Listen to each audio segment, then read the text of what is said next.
അവിടെ എത്തുമ്പോഴാണ് ഭക്തൻ പരമഭക്തനായി തീരുന്നത്, ഭക്തി സാർത്ഥകമായി തീരുന്നത്. കഴിയുക എന്ന ഒരു സന്ദേഹം ഉദ്ഭവിപ്പിച്ചിട്ട് പറയുകയാണ് അഹം സർവസ്യ പ്രഭവഃ. അവിടെ ആ അധിഷ്ഠാനത്തിന്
അപ്പൊ ഇത്തരത്തിലുള്ള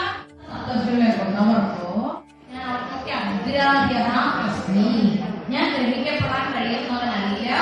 അതുകൊണ്ട് തന്നെ നമുക്ക് ബോക്കിനെ കൊണ്ടോ ആ അന്തരാത്മയായിട്ടുള്ള ഭഗവാനെ സാക്ഷാത്കരിക്കുന്നത്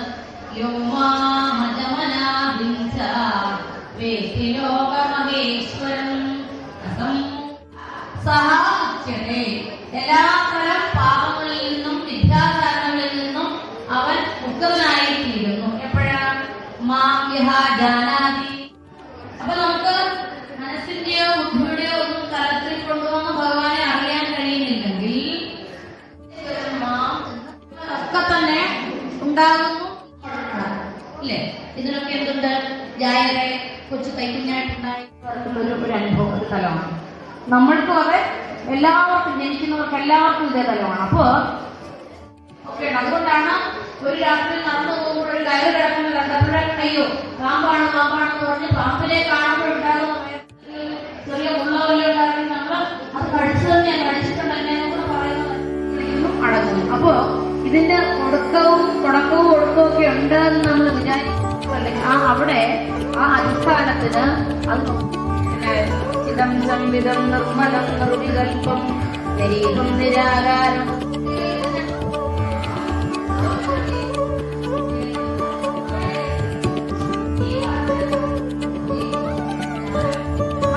ഇവിടെ ഇരുന്നതൊക്കെ കേൾക്കുന്നു അല്ലെ. ഈ ഗുണങ്ങളെ ഒക്കെ ആശ്രയിച്ച് നമ്മളെ പരമായിട്ട് പറഞ്ഞു, അല്ലെങ്കിൽ തന്നെ നമുക്ക് തന്നെയാണ് എന്താണ് ചാതുർവർണ്ണ്യം മയാസൃഷ്ടം അവിടെ പറഞ്ഞു ഭഗവാനല്ലേ പറഞ്ഞു വെച്ചിരിക്കുന്നത്. അപ്പൊ നമ്മളെന്താ പറയും? പക്ഷെ ഭഗവാൻ എത്ര വലിയ തലത്തിൽ നിന്നുകൊണ്ടാണ് പറഞ്ഞത്? ഗുണകർമാദികൾ ആ ചാതുർവർണ്ണ്യം നമ്മളിവിടെ ഇരിക്കുന്ന എല്ലാവർക്കും ഉണ്ട്. ആ ചാതുർവർണ്ണ്യം ഈ ബ്രഹ്മാവിന്റെ മനസ്സിൽ അപ്പൊ അങ്ങനെയുള്ളൊരു സൃഷ്ടി നാലിന്റെ കൂട്ടത്തിൽ